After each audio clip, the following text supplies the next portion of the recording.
A billionaire finds a homeless boy rummaging through his fridge. But what he does next? Fernando Lopez, a prominent textile magnate, stepped into his grand mansion with a weary gait.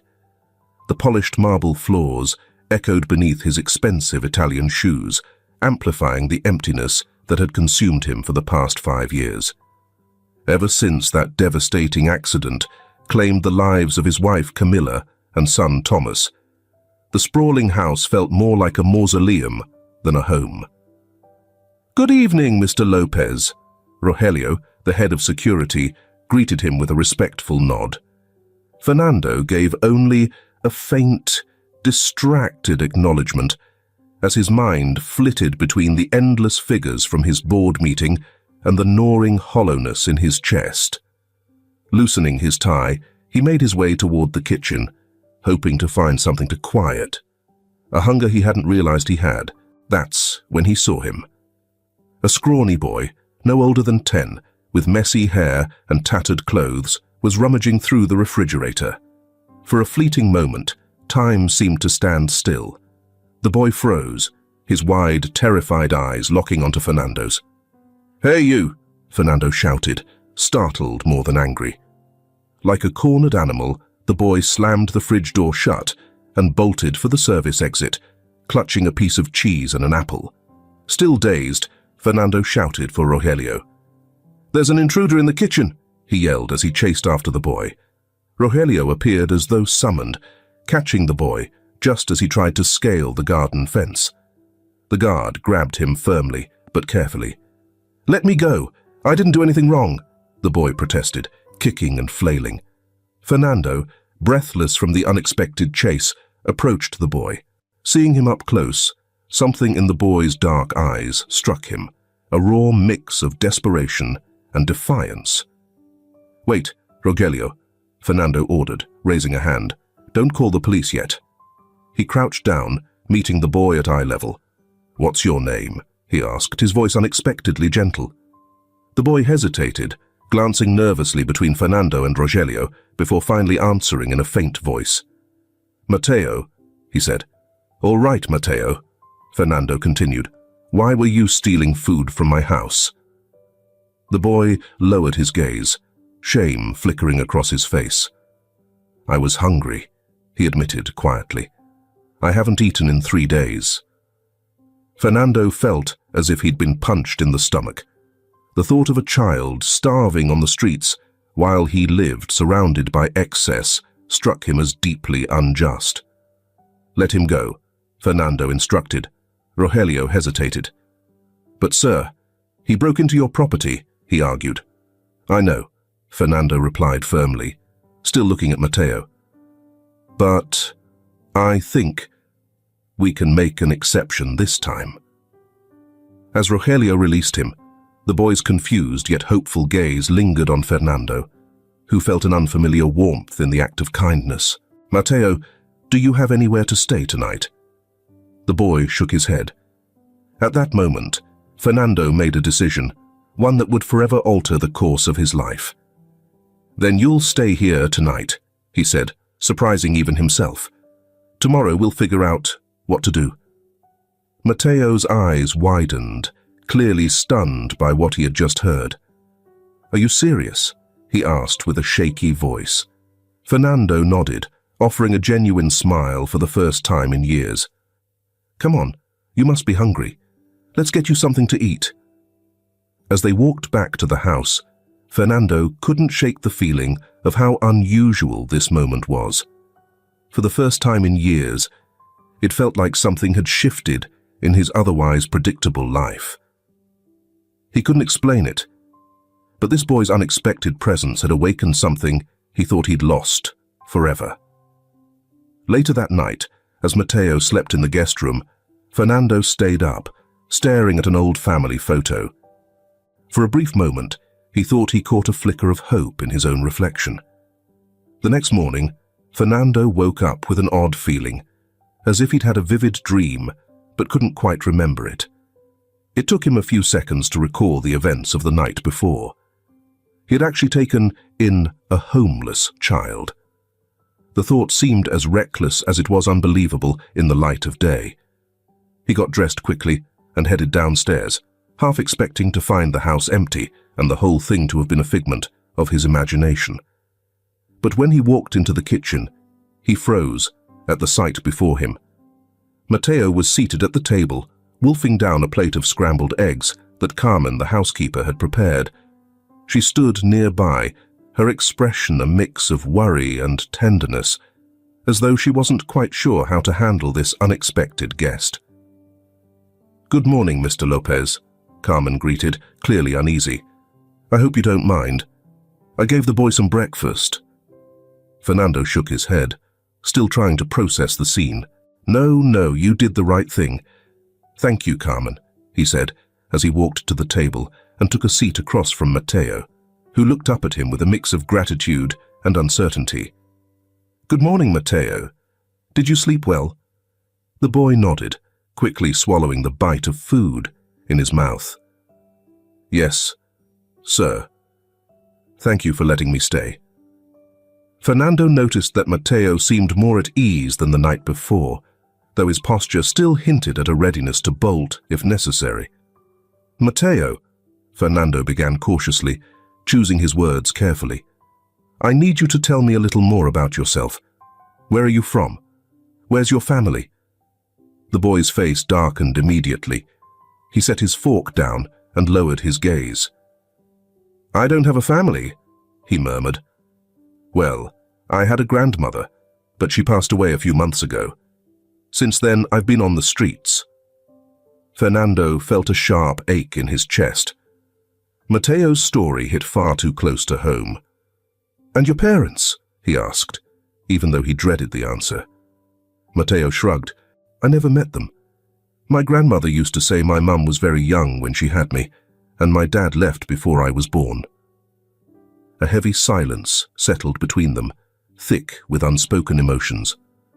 Fernando fought the urge to comfort the boy, to promise that everything would be fine.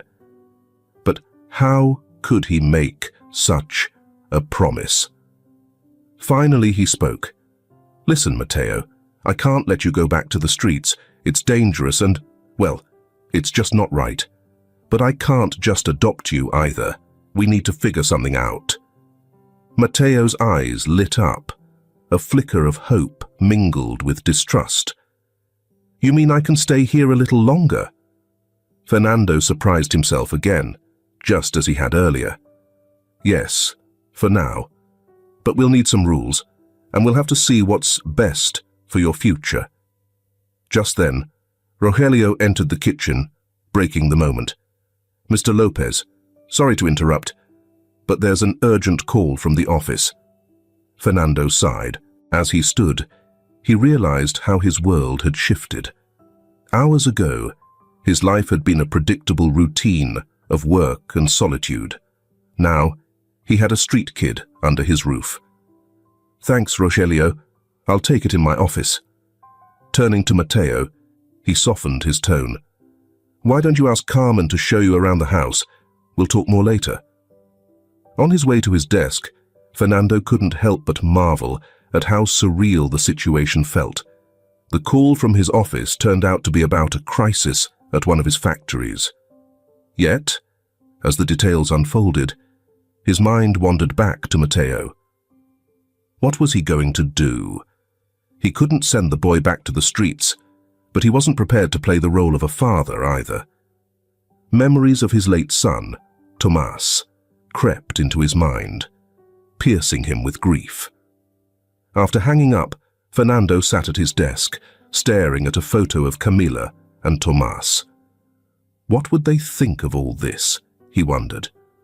Would they approve of his decision to help Matteo? A soft knock at the door pulled him from his thoughts. "Come in," he called, straightening up in his chair. To his surprise, it was Matteo, looking nervous as he stepped into the office. "Excuse me, Mr. Lopez," the boy began hesitantly. "Carmen said I could explore the house, but I think I got lost." Fernando couldn't help but smile. "Don't worry, Matteo. This place can feel like a maze at first. Sit down." He gestured toward a chair. Matteo sat, wide-eyed at the opulent furniture and paintings on the walls. "Your house is amazing," he said with awe. "I've never seen anything like it." The child's innocence and wonder stirred something in Fernando. For a moment, he saw himself through Mateo's eyes, a wealthy man living alone in a mansion. "Thank you, Mateo. But you know, sometimes I think this house is too big for one person." The boy looked at him with curiosity, his expression thoughtful. "He doesn't have a family, Mr. Lopez." The straightforward, sincere question hit Fernando like a hammer, tightening his throat. He hesitated before answering, his voice trembling. "I used to," he finally admitted, "but I lost them a long time ago." Mateo stayed silent for a moment, as if absorbing the weight of the words. "I'm sorry," he eventually said. "I've lost my family too. It's sad, isn't it?" Fernando nodded, unable to speak. For the first time in years, he felt like someone truly understood his pain. After a long pause, Fernando said softly, "Mateo, would you like to stay here for a while? At least until we figure out a better solution for you?" The boy's eyes lit up. "Really? You wouldn't mind?" Fernando shook his head, feeling a small spark of life rekindling in his heart. "No, I wouldn't mind. Actually, I think I could use the company." Mateo beamed, his genuine smile lighting up the room. "Thank you, Mr. Lopez. I promise I'll behave and won't cause any trouble." Fernando stood, walked around his desk, and placed a reassuring hand on the boy's shoulder. "I'm sure you will, Mateo, and please just call me Fernando." As they left the office together, Fernando felt a shift deep inside. He couldn't predict what the future held, but for the first time in a long while, he felt a flicker of hope. What neither of them realized in that moment was that this marked the beginning of a journey that would change them both, challenging their views of the world and themselves, and creating a bond neither could have imagined. In the days that followed, the Lopez mansion buzzed with activity. Fernando, used to his solitary routine, suddenly found himself navigating decisions and preparations he hadn't faced in years. First on the list, buying new clothes for Mateo. The boy, accustomed to wearing worn-out second-hand garments, was stunned when Fernando took him to a high-end store at the mall. "All of this is for me?" Mateo asked, his eyes wide with excitement as he wandered through aisles of colorful clothes and gleaming shoes. Fernando nodded, a mix of satisfaction and guilt washing over him. How long had it been since this boy had owned anything new? "Pick whatever you want, Mateo. You need a full wardrobe." As Mateo tried on outfit after outfit, Fernando couldn't help but think of the times he'd done this with Tomas.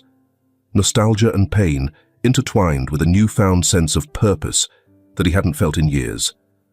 When they left the store loaded with bags, Fernando noticed Mateo walking a bit awkwardly. "Are you okay, Mateo?" he asked, concerned. The boy nodded, but Fernando could tell he was hiding something. "It's the new shoes, isn't it? They're hurting your feet, aren't they?" Mateo looked down, embarrassed. "A little. I'm just not used to wearing shoes all the time." Fernando's heart ached. How long had this boy been without proper shoes? "Don't worry," Fernando said, trying to sound cheerful. "New shoes always feel a little uncomfortable at first. You'll get used to them." Back at the mansion, Fernando found himself facing another challenge, Mateo's education. It turned out the boy could barely read or write, and his math skills were almost non-existent. "We need to get you a tutor," Fernando decided one afternoon, after a frustrating hour trying to explain how to add fractions. "Someone who can help you catch up on your studies." Mateo shrank into his chair, his voice trembling. "Do I have to? I'm not really good at school." Fernando knelt beside him, meeting his eyes. "Mateo, you're a smart kid, You just need the chance to learn, and I'm going to make sure you get that chance." Matteo's eyes filled with tears. "Why are you doing all this for me, Fernando? No one's ever been this kind to me before." Fernando felt a lump form in his throat. How could he explain to this boy that in some way Matteo was giving him a new purpose? "Because I believe you deserve a chance, Matteo, and because you remind me there's still good in this world." That night, after tucking Matteo into bed, Fernando stayed up late flipping through old photo albums. He stopped at a picture of Tomas, smiling and carefree on his 10th birthday, the same age Matteo was now. "What am I doing, Camilla?" he murmured, running a finger over the photograph of his late wife. "Am I trying to replace our son?" There was no answer, of course, just the silence of the night and the soft ticking of the clock on the wall. Days turned into weeks, and slowly, under Fernando's care, Matteo began to thrive. The tutor they hired, a kind and patient woman named Sophia, managed to spark in Matteo a love for learning he'd never known before. "Look, Fernando!" Matteo shouted one afternoon, running toward him with a notebook in hand. "I got an A on my math test." Fernando felt a surge of pride that caught him off guard. "That's amazing, Matteo. I'm so proud of you." The words came out before he could think, and for a moment, both of them froze. It was the first time Fernando had openly expressed his pride in Matteo. With eyes shining with excitement, the boy flung himself into Fernando's arms, holding on tightly. "Thank you," he whispered. "Thank you for believing in me." Fernando hugged him back, feeling something thaw inside him. Maybe, he thought, this was what healing felt like. But not everything was smooth sailing. As Matteo settled into his new life, difficult questions began to surface. One evening at dinner, Matteo dropped a bombshell. "Fernando, what's going to happen to me when you don't want me here anymore?" Fernando nearly choked on his food. "What? Matteo, where is this coming from?" The boy fidgeted with his fork, avoiding eye contact. "It's just, this is too good to be true. And good things don't last, you know? At least not for me." Fernando felt like he'd been punched in the gut. How could he possibly make this kid understand that he had no intention of leaving him? "Matteo, look at me," he said firmly but gently. "I don't know what the future holds, but I promise you one thing. As long as I'm here, you will always have a home. I'm not going to push you away or leave you. Do you understand?" Matteo nodded hesitantly, but Fernando could see he wasn't fully convinced, and honestly, he couldn't blame him. How could he ask Matteo to trust him completely when life had taught the boy the exact opposite? That night, after Matteo fell asleep, Fernando found himself poring over legal documents and making late-night calls to his lawyer.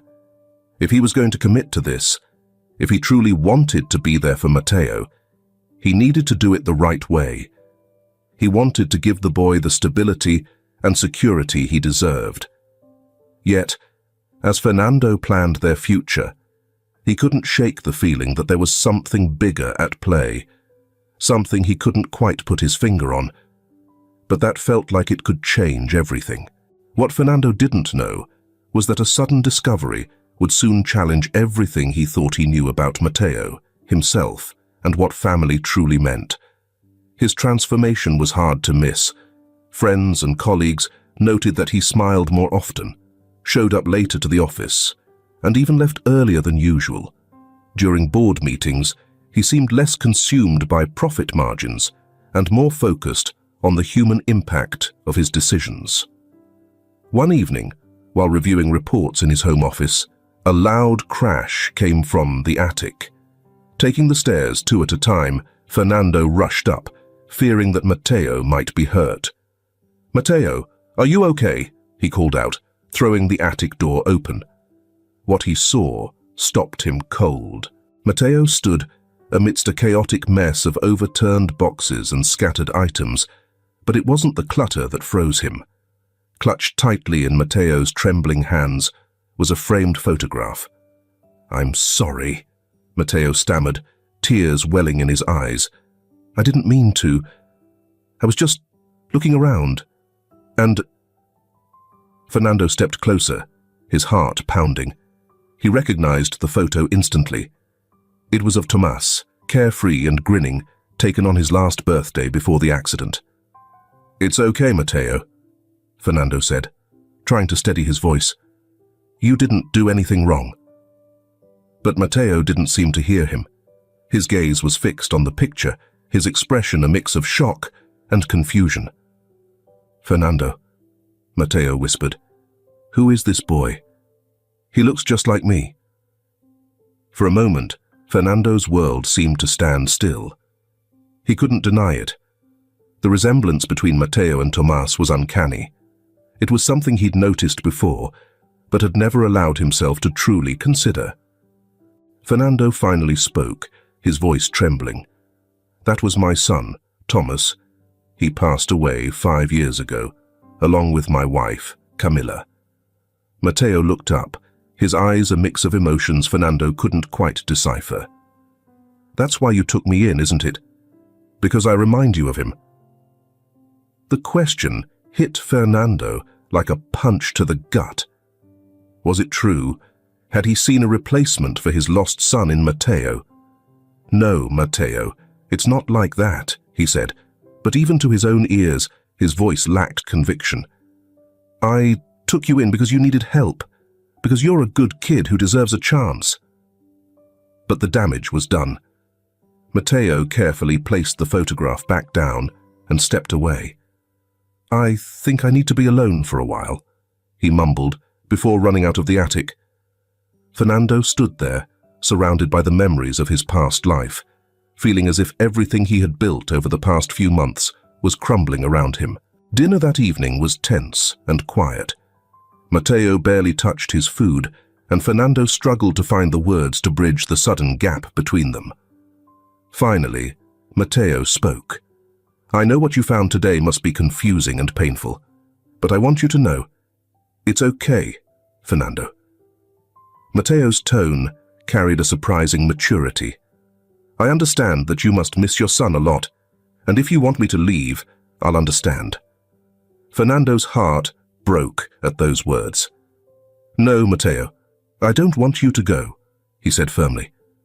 "Look, it's true that at first, you might have reminded me of Tomás in some way, but these past few months, you've shown me who you are. You're your own person, unique and incredible.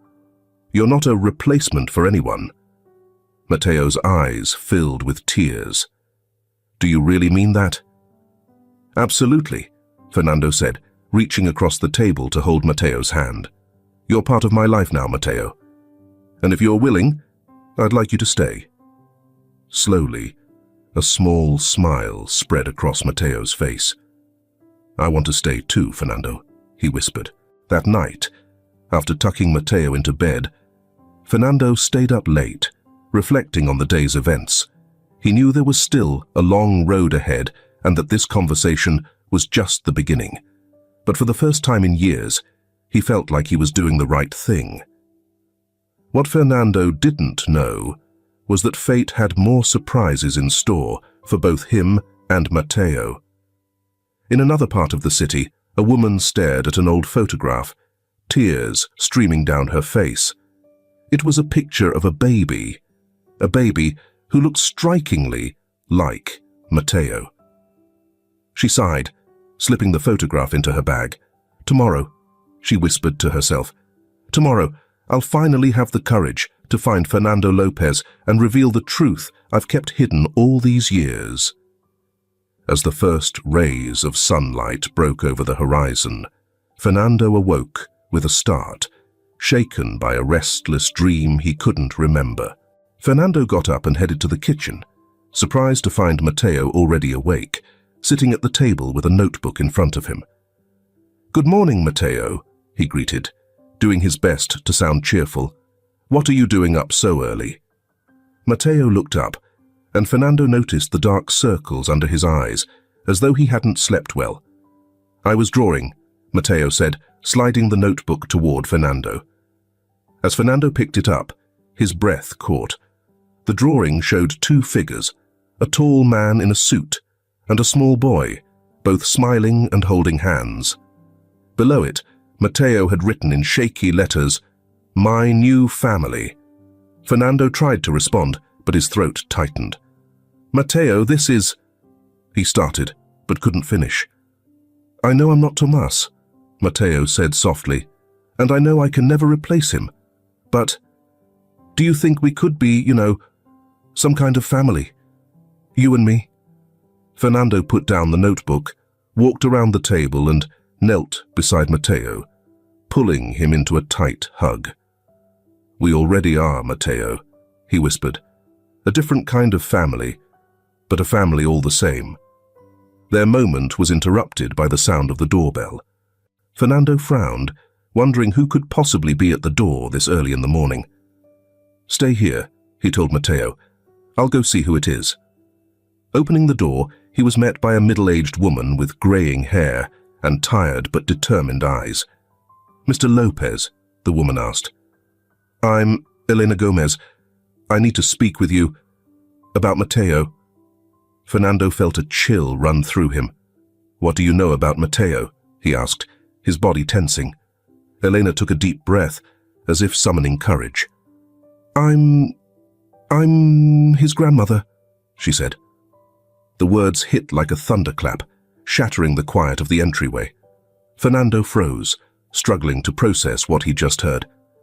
"But Mateo said his grandmother passed away," he managed to say, at last. Elena nodded, tears forming in her eyes. "I know," she said. "It's a long story, Mr. Lopez, one that involves your wife, Camilla." Fernando felt the air leave his lungs. What did Camilla have to do with this? "You'd better come in," he said, stepping aside and gesturing for Eleanor to enter. He led her to his study, closing the door behind them. He didn't want Mateo overhearing, at least not until he understood what this was all about. "Please, have a seat," Fernando said, working hard to keep his composure. "Now, explain what's going on." Elena sat down, twisting a handkerchief nervously in her hands. "Mr. Lopez," she began, her voice trembling. "What I'm about to tell you is going to change a lot of things. But before I start, please understand, my daughter Laura never meant to hurt anyone." Fernando frowned in confusion. "Your daughter? What does she have to do with any of this?" Elena took another deep breath before continuing. "Laura was a nurse at the hospital where your wife Camilla gave birth to your son, Tomas." Fernando's heart skipped a beat.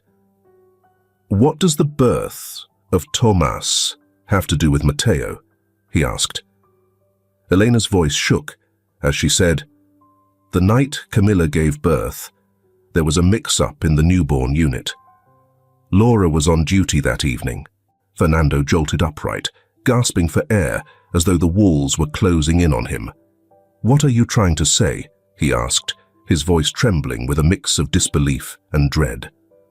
Elena met his gaze, her own eyes brimming with tears that streaked her cheeks. "There was an accidental baby swap, Mr. Lopez," she said softly. "The boy you and Camilla raised as Tomas, he isn't your biological son." Fernando felt the world around him freeze, the words echoing in his mind, but refusing to make sense. It couldn't be true. It had to be a mistake. No way," he stammered, shaking his head vigorously. "That's not possible." Tomas was his son. He looked like him, like Camilla. Eleanor, her tone gentle but firm, replied, "Babies can resemble many people, Mr. Lopez, but DNA tests don't lie." Fernando sank heavily into his chair. "DNA tests? What tests?" he asked hoarsely. Elena reached into her bag, pulling out an envelope and placing it on the desk. "Laura found out about the mix-up years ago," she explained, her voice tinged with regret. She did the tests secretly, tormented by guilt. But by then the boys were already several years old. She didn't know how to come forward. Fernando's hands trembled as he picked up the envelope, though he couldn't bring himself to open it. He wasn't ready to see what it held.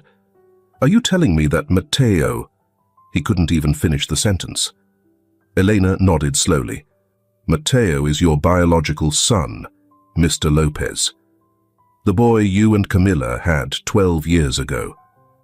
The silence that followed was deafening. Fernando felt as if the ground beneath him had vanished. The world spun in a chaotic blur, and nothing made sense anymore. For all these years, he'd been caring for his own child without knowing it. The boy he had mourned so deeply after the accident, the one he had thought was his, wasn't truly his son. And now, why now? "Why are you telling me this now?" he managed to ask, his voice breaking. Eleanor looked down, shame washing over her. "Laura passed away a few months ago," she admitted. "Cancer. On her deathbed, she told me everything and asked me to do the right thing. It's taken me this long to summon the courage to come here." Fernando walked to the window, staring out as he tried to make sense of it all. His emotions clashed. Confusion, pain, anger, but also, surprisingly, a flicker of joy. Matteo, the boy who had unexpectedly entered his life, was truly his son. "Matteo doesn't know about any of this, does he?" Fernando asked, turning to face Eleanor. She shook her head. "No, we never told him. We thought it was better that way." Fernando nodded slowly, pieces of the puzzle falling into place. Now he understood the resemblance, the instant bond he had felt with Matteo. It wasn't just compassion or memories of Tomás. It was the unbreakable connection between a father and his child. "What do we do now?" he asked, more to himself than to Elena. "That's up to you, Mr. Lopez," she replied softly. "I know I have no right to ask anything of you, but Matteo's a good boy. He's been through so much. All I want is what's best for him." Fernando rubbed his face, feeling the heavy weight of responsibility settling on his shoulders. "I need time," he said finally. "I need to think about how to handle this, how to tell Matteo." Elena stood, nodding in understanding. "I get it," she said. She placed a card on the desk. "Here's my number. Please, call me when you've made a decision." Fernando sat quietly in his study, staring at the torn envelope on his desk. The room was silent, except for the muffled sounds of life coming from the rest of the house. Inside that envelope were DNA results, proof that Matteo was his biological son. For months, Fernando had cared for Matteo, loved him as his own, and now this piece of paper confirmed what he could hardly believe. His hands trembled as he unfolded the document, scanning the words that solidified Elena's claim. Each line sent a wave of emotions crashing over him. Meanwhile, in the kitchen, Matteo waited patiently, unaware of the storm about to uproot his life forever. Fernando's heart felt heavier with each passing second. He needed to act, to speak. But how could he begin? What could he possibly say to a child who had already endured so much pain?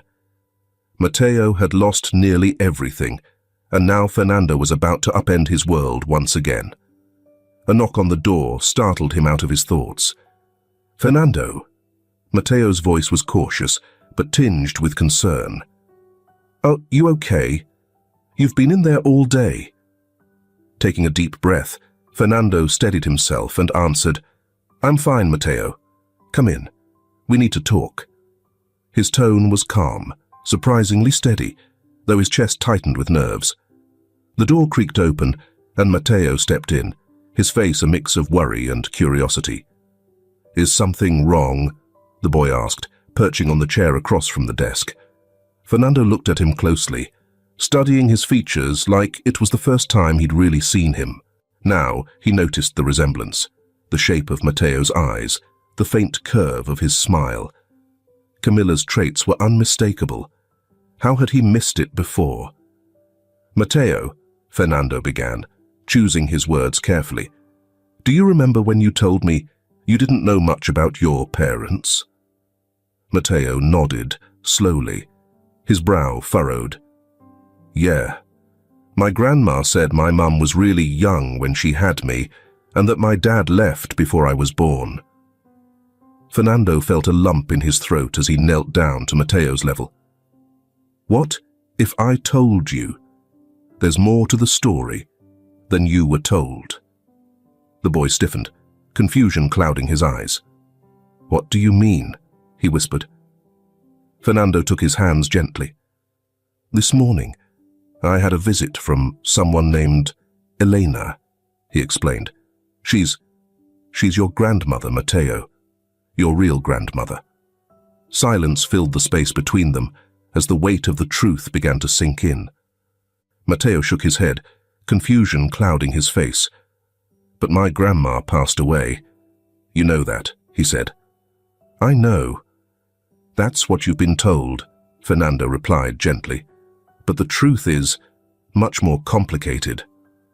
Taking a deep breath, Fernando began to explain in the clearest and kindest way he could about the mix-up at the hospital years ago when Matteo was born. He told him about Laura, her long-kept secret, and the DNA results. With every word, Matteo's world seemed to fall apart and piece itself back together all at once. "So are you my dad?" Matteo asked finally, his voice trembling. "My real dad?" Fernando nodded, feeling tears sting the corners of his eyes. "Yes, Matteo. According to these tests, I'm your biological father." The silence that followed was deafening. Matteo stared into the distance, struggling to process everything he'd just heard. Fernando wanted to comfort him, to pull him into a hug, but he hesitated, unsure how Matteo would react. Finally, Matteo broke the quiet. "What about Tomas?" he asked, his voice soft. "The boy in the picture?" Fernando sighed. "Tomas was the child of another couple," he explained gently. "We raised him as our own, loved him like our son, but biologically, he wasn't ours." Matteo suddenly stood up, backing away from Fernando. "Why are you telling me this now?" he demanded, his voice a mix of confusion and anger. "Why are you turning my world upside down again?" The heartbreak in Matteo's eyes was almost too much for Fernando to bear. "Because you deserve to know the truth, Matteo," Fernando said softly. "You're my son, and I need you to know that. I want to give you the place you've always deserved in this family." Matteo shook his head, tears streaming down his face. "I don't get it," he whispered. "I need time to think." Before Fernando could respond, Matteo bolted from the office. Fernando instinctively moved to follow, but stopped himself at the door. Maybe Matteo needed space. Time to process this life-altering revelation. Returning to his desk, Fernando sank into his chair, his exhaustion both emotional and physical. He knew this was only the beginning. There would be legal hurdles, conversations with Helena, and a reckoning with the past. But for now, the only thing that truly mattered was Matteo, his son, the boy who had entered his life in the most unexpected way and was now a profound connection to Camilla that Fernando hadn't dared to imagine. His gaze fell on a framed photo of Camilla sitting on his desk. "What should I do now, my love?" he whispered, his voice heavy with emotion. "How can I help our son through this?" There was no answer, of course. But as he stared at Camilla's radiant smile, a renewed determination surged through him. No matter how hard it got, he would do everything in his power to make Matteo feel loved, safe, and at home in this family. Because that's what they were now.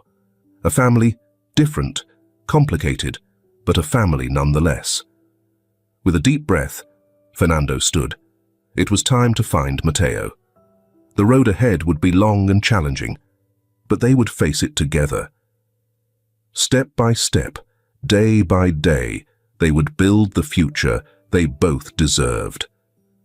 As Fernando left the office, he couldn't predict the obstacles still waiting for them, but he knew one thing for certain.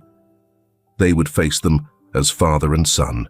Challenges would test their love, patience, and resolve in ways they never anticipated. The days after the revelation were fraught with tension and overwhelming emotions. Matteo became withdrawn, spending most of his time behind the closed door of his room. Fernando, though understanding of Matteo's need for space, found himself helpless in the face of his son's newly unearthed pain. One afternoon, while Fernando was working in his home office, a soft knock disrupted his thoughts. "Come in," he called, expecting to see Carmen or Rogelio. To his surprise, it was Matteo who entered, his eyes red and his expression resolute. "I want to meet her," he said, his voice steady but full of emotion. Fernando blinked, confused for a moment. "Her?" Matteo nodded. "Elena. My grandmother," he clarified, the word grandmother sounding unfamiliar on his lips. "I want to learn more about my mum, about my family." Fernando felt a flicker of irrational jealousy, but he quickly pushed it aside. Of course, Matteo would want to understand more about where he came from. "All right," Fernando said, trying to keep his tone neutral. "I can call her and arrange a meeting, if that's what you want." Matteo nodded, but stayed rooted in place. After a pause, he spoke again, his voice barely a whisper. "Can I ask you something?" Fernando turned toward him, giving him his full attention. "Of course, Matteo. Anything." Matteo took a deep breath before continuing. "If you hadn't found out I was your son, would you have adopted me anyway?" The question hit Fernando like a punch to the gut. Rising from his chair, he knelt in front of Matteo, looking him directly in the eyes. "Matteo, listen to me," he said firmly, though his voice remained gentle. "From the moment you came into my life, I knew you were special. Son or not, I already thought of you as family. I was considering adoption long before I learned the truth." Tears welled up in Matteo's eyes. "Really?" he asked, his voice trembling. Fernando nodded, his own eyes glistening with unshed tears. "Really? Matteo, I know all of this feels confusing and scary, but you need to understand, no matter how you came into my life, I'm grateful you did. Are you my son? In every way that matters." Overcome with emotion, Matteo threw his arms around Fernando, his quiet sobs muffled against his shoulder. Fernando held him tightly, feeling a knot in his chest begin to unravel. "I love you, Dad," Matteo murmured through his tears. Fernando's heart swelled. It was the first time Matteo had called him Dad. "I love you too, son," Fernando replied, his voice breaking with emotion. "More than you can imagine." That moment marked a turning point in their relationship. While questions remained and challenges lay ahead, Fernando knew they were finally moving forward. In the days that followed, Fernando reached out to Elena and arranged a meeting in a nearby park, a neutral space where Matteo could feel at ease. The day of the meeting arrived faster than they had anticipated. Fernando and Matteo strolled together toward the park, the boy clutching nervously onto his father's hand. Seated on a bench, Elena anxiously twisted a handkerchief between her fingers. When she spotted them approaching, her gaze locked onto Matteo. "Hi, Matteo," she greeted softly, her voice trembling and her eyes glistening with tears. I'm your grandmother, Elena." Matteo looked up at Fernando, who nodded encouragingly. "Hi," he replied hesitantly.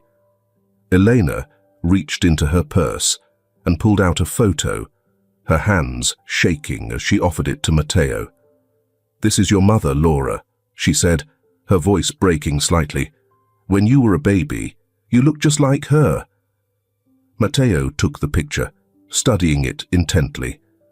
Fernando quietly watched as his son's eyes scanned every detail of Laura's face, searching for familiar traits. Finally, Matteo asked, "What was she like?" Elena smiled through her tears. She was brave and kind, had the most infectious laugh, and she loved books, and she loved you, Matteo, more than anything in the world.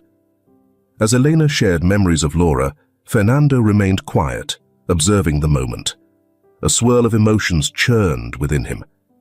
Happiness for Matteo, who was finally connecting with his roots, sorrow for the lost time, and a flicker of fear that this new bond might somehow overshadow his own relationship with his son. But when Matteo turned to him, his eyes sparkling with excitement, and said, "Dad, did you hear that? Mum was a nurse just like yours." Fernando felt his worries melt away. The visit stretched over several hours, filled with laughter, tears, and endless questions. As they said their goodbyes, promising to meet again soon, Fernando was surprised to feel a wave of gratitude toward Elena. Despite everything, she had cherished Matteo all these years and now seemed ready to share that love. Later that night, as Fernando tucked Matteo into bed, the boy looked at him seriously. "Dad, do you think Mum Camilla would have loved me?" Matteo asked. Fernando's throat tightened. Stroking his son's hair gently, he replied, "Oh, Matteo, Camilla would have adored you. You were the baby we dreamed of, and even though we couldn't create you, I know she's watching over us, smiling." Matteo's face lit up with relief. "Good night, Dad," he murmured, closing his eyes. "Good night, son," Fernando whispered, pressing a kiss to his forehead. As Fernando left the room, he paused at the door, gazing at his sleeping child. Life had taken unexpected turns, but somehow it felt like things were finally falling into place. What he couldn't foresee, though, was that fate still had a few twists in store, challenges that would test their new family in unimaginable ways. In the silence of his office, Fernando's phone buzzed with a message from an unknown number. "Mr. Lopez, we have information about the accident that killed your wife and child. Things aren't what they seem. We'll be in touch soon." Fernando stared at the screen, a chill creeping down his spine. Just as he thought life was finally settling into a rhythm, the past threatened to rear its head and throw his carefully rebuilt world into chaos. That night, Fernando couldn't sleep. The cryptic message kept looping through his mind, stirring up questions he thought he had long buried. What wasn't as it seemed about the accident? And who could possibly be behind such a message? By morning, dark circles shadowed his eyes, and a strong cup of coffee was his only companion. As he mulled over whether to confide in Matteo or shield him from further worry, Fernando decided that honesty was the only path forward. Over breakfast, he took a deep breath and said, "Matteo, there's something I need to tell you." The boy looked up from his cereal bowl, his curiosity piqued by his father's serious tone. "What's wrong, Dad?" Fernando exhaled slowly before answering. "I got a strange message last night. Someone claims to have information about the accident that killed Camila and Tomas." Matteo froze, his spoon slipping from his hand and splashing milk onto the table. "What?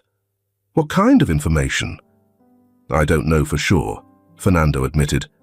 "The message was vague, but I want you to know about it. I don't want to keep any secrets." Matteo nodded slowly, processing the revelation. "So, what do we do now?" Fernando was caught off guard by the "we." Despite everything, Matteo saw himself as part of this, part of the family. "For now, we wait," Fernando replied. but I've hired a private investigator to dig into the message's source. I need to know who we're dealing with before making any moves." The following days were tense. Fernando couldn't stop checking his phone, waiting for another message, while juggling his responsibilities at home and work. Mateo, meanwhile, grew quieter, seemingly lost in thought. A week after the initial message, the investigator, a man named Javier Soto, arrived at the Lopez estate with a preliminary report. "Mr. Lopez," Javier said, settling into the chair across from Fernando in his study. "We've traced the origin of the message. It was sent from a disposable phone, but we identified the buyer, someone named Roberto Mendez." Fernando frowned, struggling to place the name. "Roberto Mendez? It sounds familiar, but I can't quite place him." Javier nodded and pulled a photograph from his briefcase. "He worked in your accounting department about 6 years ago. He was let go after some irregularities in the books." Fernando studied the photograph, the man's face stirring an old memory. "Wait, I remember now. Mendez claimed he uncovered some suspicious transactions in the company, but when we asked for proof, he couldn't provide anything concrete. We eventually fired him for spreading baseless rumors." Javier leaned forward, his expression growing more serious. "Mr. Lopez, there's something else you need to know.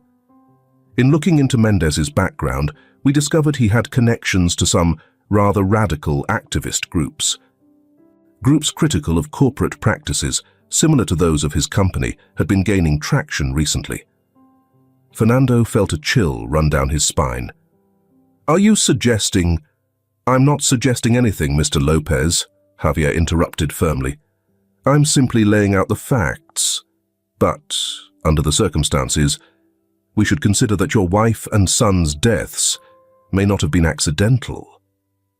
The world seemed to stop for Fernando. The notion that Camila and Tomas's deaths could be more than just a heartbreaking tragedy was too overwhelming to process. I need a moment," he muttered, standing up and moving toward the window. As he gazed out at the yard, where Mateo was playing soccer, Fernando felt the weight of the world on his shoulders. How could he protect his newly discovered son when even the foundation of his past was slipping away? A knock at the door broke through his thoughts. It was Mateo. "Dad?" the boy asked cautiously, eyeing Javier with curiosity. "Is everything okay?" Fernando looked at his son, then at Javier, and made a decision. "Mateo, come here," he said, extending his hand. "There's something we need to discuss as a family." As Mateo came closer, Fernando braced himself for a conversation that would forever alter their lives. He had no idea what the future held, but he knew one thing. He would face it together with his son. What none of them realized was that, at that very moment, Roberto Mendez was watching them from a car parked across the street. His face was set with determination. The past was about to collide with the present, and the fallout would be unpredictable. In the days that followed, Fernando found himself swept up in a whirlwind of emotions and revelations. With Javier's help, he launched a thorough investigation into the accident that had shattered his life 5 years earlier. Every new piece of information seemed to raise more questions than it answered.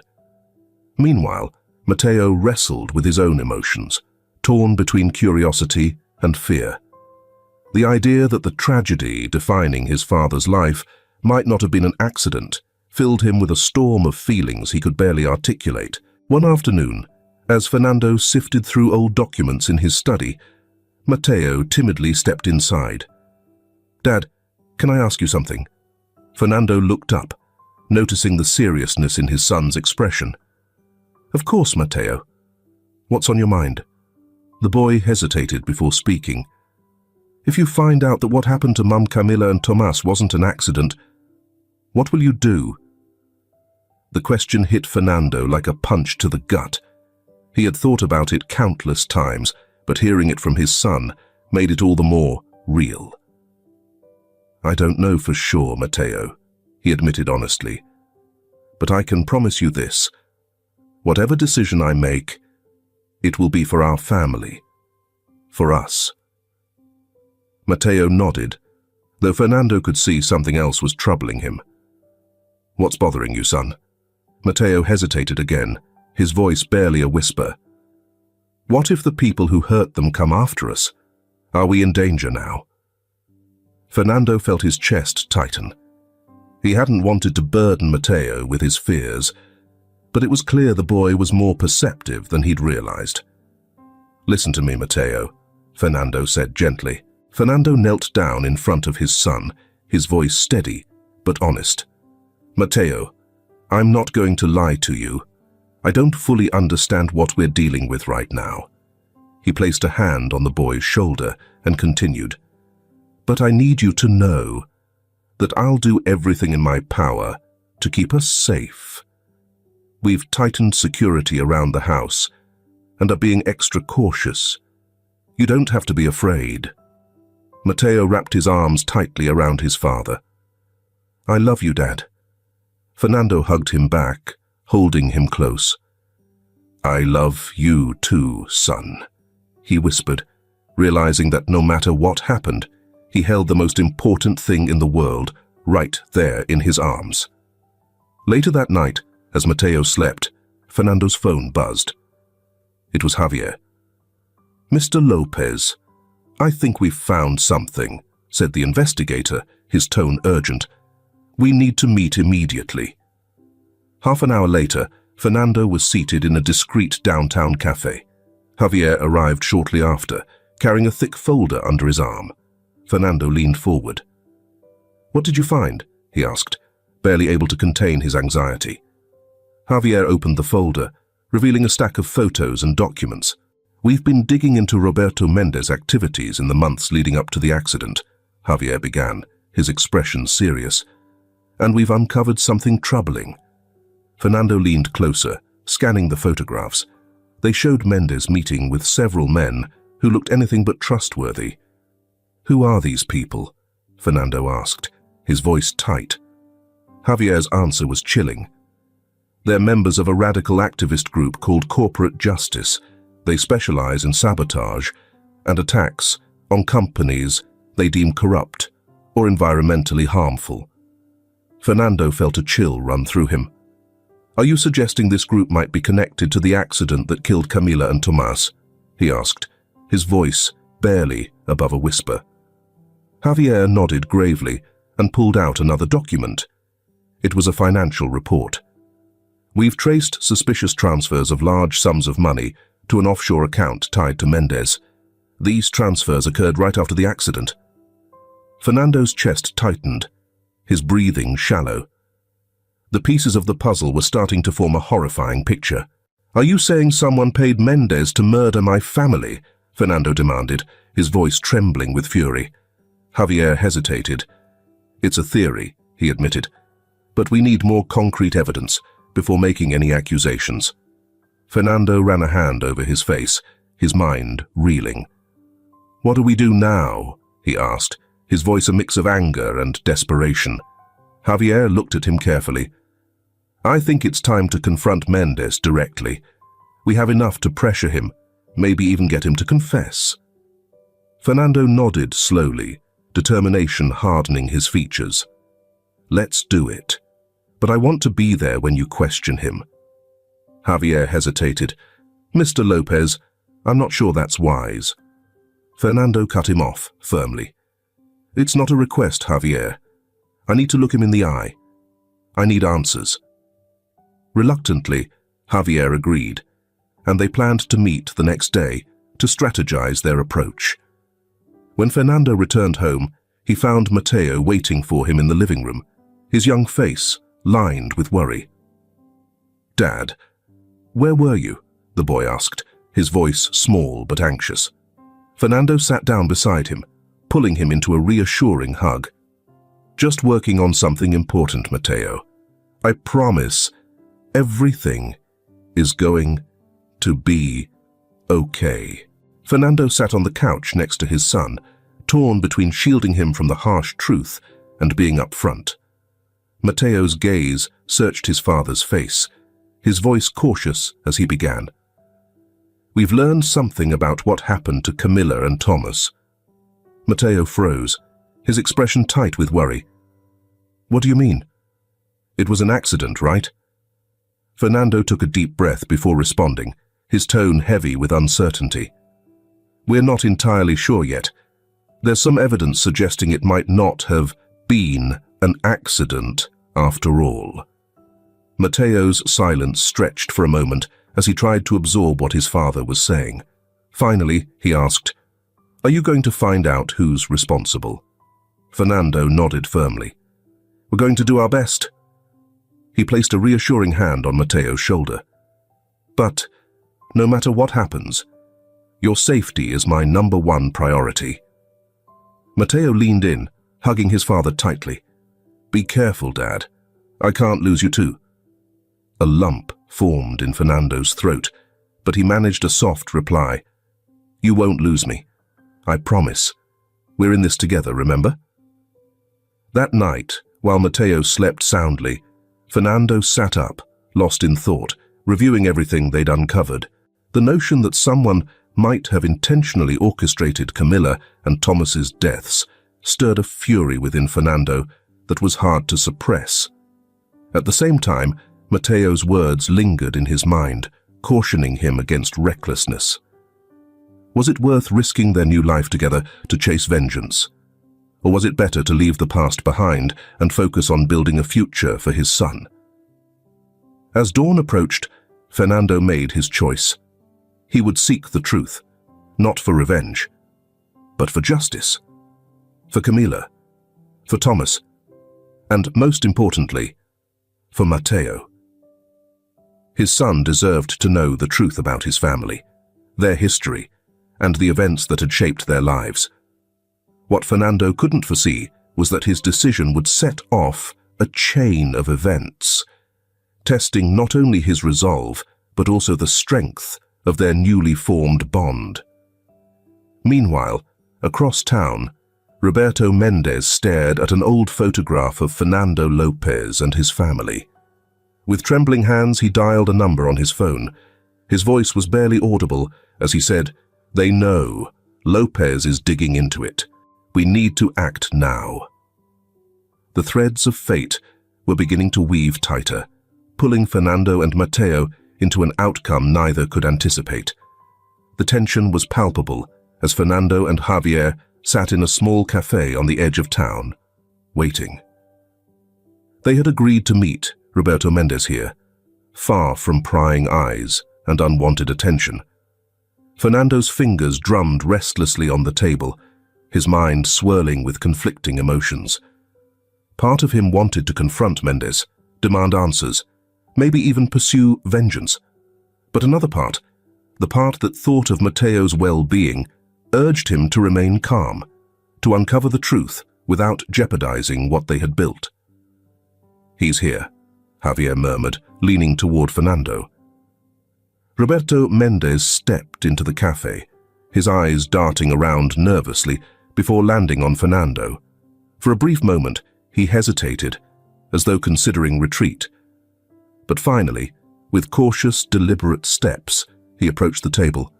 "Mr. Lopez," he greeted, his voice barely above a whisper. "It's been a long time." Fernando stared at Roberto, searching that familiar face for any trace of the truth he'd been chasing for so long. "Sit down, Roberto," he said, his voice cold and measured. "We have a lot to discuss." Mendez sat down, his hands trembling slightly as he rested them on the table. "I suppose you've figured some things out," he began, glancing nervously between Fernando and Javier. "We know about your ties to corporate justice," Javier said bluntly, "and the money transfers that followed the accident." Mendez went pale. "It's not what you think," he stammered. I had nothing to do with the accident, I swear." Fernando leaned forward, his gaze piercing. "Then explain, Roberto, because from where I'm sitting, it looks like you orchestrated the deaths of my wife and son." Mendez shook his head fervently. No, No, that's not it. I found out something. Something big at the company. Embezzlement, shady contracts, things involving the board of directors. I tried to tell Mr. Lopez, but no one would listen. Fernando frowned, recalling vague allegations Mendes had made before he was fired. And how does that tie into the accident? Mendes took a deep breath before answering. I reached out to corporate justice. I thought they could help me expose the truth, but things spiraled out of control. They didn't just want to reveal information, they wanted to send a message. Fernando felt his blood run cold. Are you saying they... Mendes nodded, tears welling in his eyes. They planned the accident, but I swear, I didn't know. By the time I found out, it was too late. The money. They paid me to stay silent. Fernando shot to his feet, his chair crashing to the floor. You took hush money? You knew the truth all this time and said nothing. Javier quickly stepped in, placing a hand on Fernando's shoulder. Mr. Lopez, please, calm down. Mendes shrank in his chair, fear etched across his face. I'm sorry, he murmured. I'm so sorry. I've lived with this guilt for years. That's why I sent the message. I needed you to know the truth. Fernando sank back into his chair, feeling drained. Who? He asked at last. Who on the board was involved? Mendes pulled an envelope from his jacket and slid it across the table. Everything's in here. Names, dates, transactions, everything you need to expose them. Fernando stared at the envelope, its weight tangible, even before opening it. Why now? He asked. Why tell me all this now? Mendes looked down, his voice quiet. Because I'm dying, Mr. Lopez. Cancer. I don't have much time left, and I had to do one thing right before the end. The silence that followed was heavy, almost suffocating. Fernando stared intently at the envelope, feeling that it held not only the truth about Camila and Tomas's deaths, but also the power to dismantle the company he had spent years building. What are you going to do now, Mr. Lopez? Javier asked softly. Fernando thought about Mateo and the new life they were building together. He thought about Camila and Tomas, about the justice they deserved, and about the employees of his company, innocent people who might suffer if everything came to light. His hands trembled as he picked up the envelope. I'm going to do the right thing, he said at last, for my family, for Camila and Tomas's memory, and for everyone who trusts me. As they left the cafe, Fernando paused and looked back at Mendes one last time. Thank you for the truth, Roberto. I hope you find peace. Mendes nodded, tears streaming down his face. I'm sorry, Mr. Lopez, for everything. Later that night, back home, Fernando hugged Mateo tightly. Is everything okay, Dad? Mateo asked, sensing the emotion in his father's embrace. Fernando smiled, feeling a mix of sorrow and hope. It will be, Mateo. I promise you. As Mateo slept, Fernando sat at his desk with the opened envelope from Mendes in front of him and made a decision. He would reveal the truth, clean up his company, and honor Camila and Tomas's memory.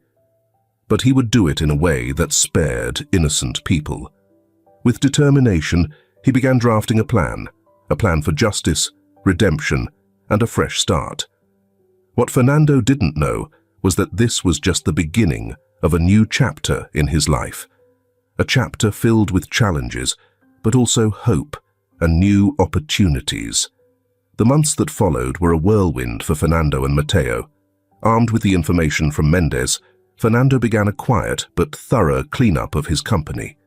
Collaborating closely with a team of trusted lawyers and auditors, he started untangling the web of corruption that had taken root at the highest levels. The process was grueling and emotionally draining. Fernando had to confront old friends and colleagues, some of whom were deeply involved in illegal activities. Each new discovery felt like a punch to the gut, reminding him of how blind he had been to what was happening under his nose. Amid the chaos and uncertainty, Fernando found strength in Matteo. The boy's natural curiosity and kind heart became a constant source of support and motivation. One night, as they worked on a puzzle together, Matteo asked a question that caught Fernando off guard. "Dad, do you think Mum, Camilla, would be proud of what you're doing?" Fernando paused, a lump forming in his throat. "I hope so, Matteo," he said finally. "Camilla always valued honesty and integrity above everything else. I believe she'd want us to do what's right, no matter how hard it is." Matteo nodded thoughtfully. "I think she would be proud," he said firmly. "And Tomas, too." Fernando felt tears well up in his eyes, deeply moved by his son's words and conviction. He extended his hand and gently squeezed Matteo's. "Thank you, son. You don't know how much this means to me." As the investigation progressed, Fernando made a pivotal decision. Instead of airing the scandal publicly, which could have brought the company to its knees and jeopardized the livelihoods of thousands of innocent workers, he chose a quieter path. Working discreetly with the authorities, Fernando systematically removed corrupt elements from the organization. Those directly involved in illegal activities were handed over to the authorities, while others were quietly removed from their roles. Simultaneously, Fernando initiated sweeping internal reforms to prevent future misconduct. He established an independent ethics committee, revamped the internal audit processes, and created confidential channels for employees to report irregularities without fear of retaliation. The journey was arduous, but over time, Fernando began to see progress. The company started regaining its reputation, and employees, noticing the positive changes, renewed their commitment and loyalty. Meanwhile, Fernando's relationship with Matteo continued to flourish. The young boy, inspired by his father's unwavering determination, began taking an interest in the workings of the company and the principles of business ethics. One evening, as Fernando reviewed some documents in his home office, Matteo cautiously entered. "Dad, can I ask you something?" Fernando looked up, smiling warmly. "Of course, Matteo. What's on your mind?" The boy hesitated before speaking. "Do you think I could work with you someday? Help you keep the company good?" A wave of emotion washed over Fernando. The thought of Matteo wanting to follow in his footsteps, not for money or power, but out of a desire to do good, filled him with immense pride. "Matteo," he said, standing to embrace his son, "nothing would make me happier. But remember, you have your whole life ahead of you to decide what you want to do." Matteo nodded, though his eyes held a quiet resolve. "I know, Dad, but I want to do something that matters, something that helps people." That night, after Matteo had fallen asleep, Fernando found himself reflecting on how much his life had transformed in such a short time. From a man consumed by loneliness and grief, he had grown into a devoted father and an ethical leader in the business world. Yet, one issue still lingered, something Fernando had been putting off for months. With a deep breath, he picked up his phone and dialed a number he had long memorized. "Elena, it's Fernando Lopez. I think it's time we talked about Matteo's future, about his legal adoption." The conversation was long and emotional. Though Elena had come to accept that Matteo was thriving with Fernando, the idea of relinquishing her legal rights as his grandmother was heart-wrenching. "I understand how hard this is, Elena," Fernando said gently. "But I want Matteo to have the security of a permanent home, and I want you to remain part of his life. I'm not trying to replace you. I just want to give him the stability he deserves." After many tears and heartfelt promises, Elena finally agreed. They agreed to begin the adoption process on the condition that she retained the right to regular visits. The next day, when Fernando shared the news with Matteo, the boy's reaction caught him off guard. "But, Dad," Matteo said, his brows furrowed, "I'm already your son. Why do we need a judge to tell us that?" Fernando crouched down to Matteo's level, gently taking his hands. "You are my son, in every way that matters, Matteo. This is just to make sure no one can ever take us away from each other. Do you understand?" Slowly, Matteo nodded, a small smile forming on his face. "So, I'll officially be Matteo Lopez." Fernando smiled back, his heart swelling with love. "Yes, son, you'll officially be Matteo Lopez." The adoption process moved forward swiftly, thanks to Fernando's connections and Elena's cooperation. On a sunny spring morning, Fernando and Matteo stood before a judge to make official what they had already known in their hearts. They were father and son.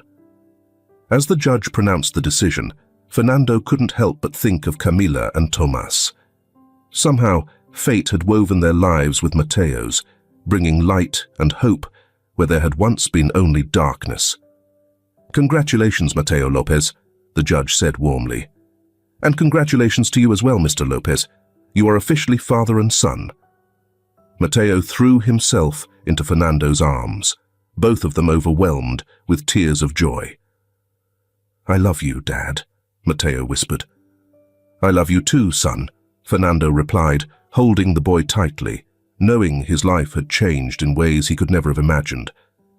As they left the courthouse, hand in hand, they realized this wasn't the end of their journey, but the beginning of something new, a future filled with promise, challenges, and most importantly, love. What they didn't know was that destiny had one more surprise in store for them, one that would test their newly formed family in ways they could never have foreseen. The morning sun rose high over the city, bathing the streets in a warm, golden light that seemed to whisper of new beginnings. At the Lopez mansion, Fernando woke early, as had become his routine in recent months. He tiptoed to Matteo's room, smiling at the sight of his son fast asleep, clutching the teddy bear Fernando had given him on their adoption day. While preparing breakfast, Fernando reflected on the extraordinary journey of the past year, the transformation of his business, adopting Matteo, and the healing and forgiveness that had shaped him. It all felt almost too good to be true. The sound of sleepy footsteps broke his thoughts. Matteo shuffled into the kitchen, rubbing his eyes and yawning. "Morning, Dad," he mumbled, climbing onto a chair. "Morning, champ," Fernando replied, setting a plate of pancakes in front of him. "Ready for the big day?" Matteo nodded, his face lighting up with a bright smile. Today was a big day for Fernando. He was set to officially launch the Camila and Tomas Lopez Foundation, a non-profit focused on supporting homeless children and promoting ethical business practices. "Do you think Mum Camila and Tomas would have liked this idea?" Matteo asked, his mouth full of pancakes. Fernando felt a swell of emotion in his chest. "I'm sure they would have loved it, Matteo, especially knowing you helped plan it." And it was true. Matteo had been a vital part of shaping the foundation, contributing ideas and insights that only a child with first-hand experience of life on the streets could offer. As they got ready to leave, Fernando's phone buzzed. It was Helena. "Good morning, Fernando," she said, her voice warm with emotion. "I just wanted to wish you luck today. I'll be watching the presentation on TV." "Thanks, Helena," Fernando replied sincerely. "That means a lot to us." Over the past few months, his relationship with Helena had taken a positive turn. At first, it had been tough for Helena to come to terms with Matteo's adoption. But over time, she'd stopped seeing Fernando as competition and started viewing him as a partner in giving Matteo the love and care he deserved. The foundation's launch turned out to be a huge success. Standing next to Matteo, Fernando delivered a heartfelt speech about corporate social responsibility and community impact. "This foundation," he said, his voice echoing through the packed auditorium, was born not just out of pain and loss, but from the hope of a fresh start. It's built on the belief that every child deserves a chance, and that businesses have the power and the responsibility to create positive change in the world. As he finished, the crowd erupted into thunderous applause. But the most touching moment came when Matteo stepped up to the microphone. "My dad taught me that we can turn pain into something good," the boy said, his voice trembling slightly, with nerves but steady with determination. "I hope this foundation helps many kids find a home and family like I did," Matteo added. Not a single eye in the room was dry after his words. That evening, back at home, Fernando and Matteo sat in the backyard, gazing up at the stars. "I'm proud of you, Dad," Matteo said suddenly, "for everything you've done." Fernando felt a lump in his throat. "And I'm proud of you, Matteo, more than you could ever know." Under the shimmering night sky, Fernando reflected on the incredible journey that had brought them to this moment. He'd faced profound loss, but discovered a love and resilience he hadn't realized he had. "You know, Matteo," he said softly, "sometimes I think Camilla and Tomas brought us together so we could heal." Matteo snuggled closer. "I think so too, Dad." Just then, as if the universe agreed, a shooting star streaked across the sky, sealing their bond with a celestial flourish. "Look, Dad," Matteo exclaimed, pointing at the sky. "Make a wish." Fernando closed his eyes for a brief moment. When he opened them, he smiled softly and pulled his son into a warm embrace. "I don't need to wish for anything, Matteo," he said quietly. "Everything I could ever want is right here with me."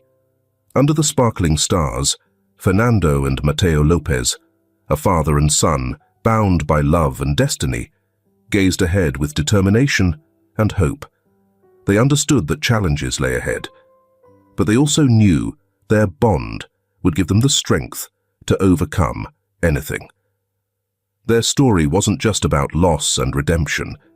It was about love, resilience, and the extraordinary power of the human heart to heal and grow.